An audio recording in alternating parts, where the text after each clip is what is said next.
Mandakini names కూడా reveal చేశారు. వాటి గురించి మీరు ఏమైనా చెప్తారా? డెఫినెట్గా అమ్మా. రుద్ర అంటే ఏంటి? రుద్ర అంటే రుద్రుడు. మనకి ఏకాదశ రుద్రులు ఉన్నారు. శివుడు అఖండ, మనం బాలకృష్ణ గారితో సినిమా తీశారు కదా అఖండ. ఆ అఖండ సినిమాలో మనకి ఈ యొక్క వీళ్ళు ఉన్నారు కదా, ఎవరమ్మా వీళ్ళు, అఘోరీలు సాధన చేస్తారంటారు. వీళ్ళంతా రుద్రతాండవం, రుద్రునే పూజ చేస్తాం. కాబట్టి రుద్రుడు అంటే సాక్షాత్తు పరమేశ్వరుడే. కాబట్టి ఆ ఏకాదశ రుద్రుల్లో మనకి లలిత అమ్మవారు ఎక్కడ కూర్చుంటుంది అని అంటే వాణీ రమా సేవితాం. అలాగే ఈ యొక్క ఆమె కూర్చున్నటువంటి పంచవాసిని అని అంటాం, పంచమంచాదివాసిని అని. ఆమె కూర్చున్నటువంటి మంచం దగ్గర రుద్రుడు, శివుడు, తర్వాత బ్రహ్మ, విష్ణువు, నలుగురు 4 కోళ్ళైతే ఆ మంచం మీద ఫాల భాగంలో అమ్మవారు సదాశివుడు కూర్చుంటాడు. సదాశివుడు పరుపులాగా, దాని మీద అమ్మవారు కూర్చొని లలితా త్రిపుర సుందరి పరిపాలన చేస్తుంది. అందుకోసం అని చెప్పేసి రుద్రుడు అంటే శివుడు అని అనుకుంటాం కదా. శివుడు అంటే మంగళములు చేసేవాడు. రుద్రుడు కూడా శివ అంశ గాని, శివుడు వేరు, రుద్రుడు వేరు. మళ్ళా రుద్రుడు అంటే ఎంతసేపు త్రినేత్రం నుంచి ఆయన భస్మం చేసేటటువంటి వాడు, లయం చేసేటటువంటి వాడు. కాబట్టి ఆ రుద్రుడి కంటే అది కాశీ వారణాసితో కనెక్ట్ చేశారు. కాబట్టి ఏకాదశ రుద్రాభిషేకాలని ఏకాదశం. ఒకవేళ రుద్రుడిని రాముడిని కనెక్ట్ చేసేలాగా ఏమైనా స్టోరీస్ ఉన్నాయి? డెఫినెట్ గా ఉన్నాయి. రామచంద్ర ప్రభువు రుద్రుడిని పూజ చేశాడు. శివాయ విష్ణు రూపాయ శివరూపాయ విష్ణవే, శివస్య హృదయం విష్ణు, విష్ణోస్య హృదయం శివ. అంటే శివుడే విష్ణువు, విష్ణువే శివుడు. శివుని హృదయంలో నిరంతరం విష్ణువు ఉంటాడు, విష్ణు హృదయంలో శివుడు ఉంటాడు. వీళ్ళిద్దరూ ఒకరి నామాన్ని ఒకళ్ళు జపం చేసుకుంటారు. ఏదో మన చిన్నజీర స్వామి వారు ఏదో రామేశ్వరంలో శివుడు ప్రతిష్ఠ చేయలేదు, రాముడు ప్రతిష్ఠ చేయలేదు అన్నంత మాత్రాన చరిత్ర మారదు కదా. ఆయన ఏదో మామూలు ఫ్లోలో చెప్పారనమాట. అక్కడే కాదు, ఈవెన్ రామలింగేశ్వర స్వామి మన కేసర్లో కూడా రాముడు లింగేశ్వరుడు. ఆంజనేయ స్వామి వారిని శివలింగం తీసుకురమ్మంటాడు బ్రహ్మ ప్రతిష్ఠ. ఆ టైంకి బ్రహ్మముహూర్తం ప్రతిష్ఠ టైంకి ఆంజనేయ స్వామి తేకపోయేసరికి కైలాసం నుంచే శివుడిని తెచ్చాడు పాపం. ఆయన తెస్తే మిగతా రుద్రులందరినీ శివలింగాలపై అవి తీసుకొస్తే అవి ఇవ్వలేదని చెప్పేసి ఆయన ఏం చేశాడు, ఆంజనేయ స్వామి వారి తోకతో అక్కడ కొడితే అక్కడ పడ్డాయి. అదేవిధంగా కాశీపట్నం కూడా మనకి అక్కడ ఏముంటాయో ఎవరికి తెలీదు, 1 కోటి లింగాలు ఉంటాయి కాశీలో. అసలు ఫస్ట్ కాశీ ఏదో తెలుసా? మా ఊరు రాజమండ్రి 1 కోటి లింగాల క్షేత్రం అని ఉంటుంది. కాకాసురుడు వచ్చి ఆ ఊర్లో నుంచి శివలింగాన్ని తీసుకెళ్ళిపోయి కాశీలో పెట్టేసి మాకు ద్రోహం చేశాడు మా ఊరు వాళ్ళకి.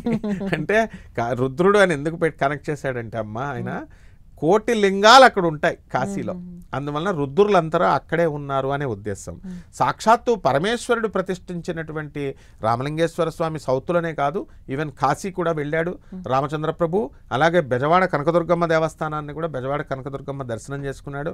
తారారూపంలో అమ్మవారు రాముడికి ఇచ్చారు. కాబట్టి శివుడు రాముణ్ణి, ఆ రుద్రుడు రాముణ్ణి, శివుడు రాముడేమో రుద్రుడు రాముణ్ణి పూజ చేసినటువంటి సందర్భాలు అనేకం ఉన్నాయి. అందుకని శివుణ్ణి రాముణ్ణి కనెక్ట్ చేయొచ్చు. ఆ తర్వాత రాముడు ఏంటంటే జటామండలం చూసినట్లయితే మురుజటామండలం ఇలా ఉంటుంది శివరూపంలో. అందువల్ల జటాజూఠం అంత శివుడు. నెక్స్ట్ ఇంకోటి ఏంటడిగా అంటే మందాకిని నది. మందాకిని సినిమా కూడా హీరోయిన్ పేరు కూడా ఉంది అప్పట్లో. మందాకిని నది అత్యంత పవిత్రమైనటువంటి నది. ఆ నది మనం సరస్వతీదేవి ఒక్కటే అంతర్వాహినిగా మనం చెప్పుకుంటాం. ఆ సరస్వతీ నది కూడా ఒకప్పుడు మనకి అది బయట ఫ్లో అయినటువంటి నది. సో దేవలోకము నుంచి వచ్చినటువంటి నది ఇది మందాకిని నది. మందాకిని నది ఏంటంటే కాశీ గంగా యొక్క ట్రిబ్యూటరీ అని మనం చెప్పొచ్చు, ఉపనది. అందువలనే దానికి కాశీకి కనెక్ట్ చేశారు వాళ్ళు, వారణాసికి కనెక్ట్ చేశారు. మందాకిని నదిలో దేవతలు ప్రతిరోజు స్నానం చేస్తారు, కిన్నెర కింపురుష గంధర్వులంతా కూడా. సో అందువలన మనకి ఈ యొక్క మందాకిని ఎలా ఉంటుందంటే నడుము చాలా సన్నంగా ఉంటుంది అని వర్ణించబడింది. అంటే కుండలిని శక్తి, అంటే సర్పశక్తి, అంటే ఆ చిన్నమస్తా తల్లి. ఇలా మనము ఆ మందాకిని మందము అంటే ఏంటమ్మా, మందంగా ఉంది అని అంటే ఏంటి, స్లోగా వెళుతుంది, ప్రవహిస్తుంది. మందుడు అంటే ఎవరు, శనీశ్వరుడు. ఈ శనీశ్వరుడు కూడా ఆయన కథ కూడా ఉంది, రావణాసురుడికి లింక్ అయింది.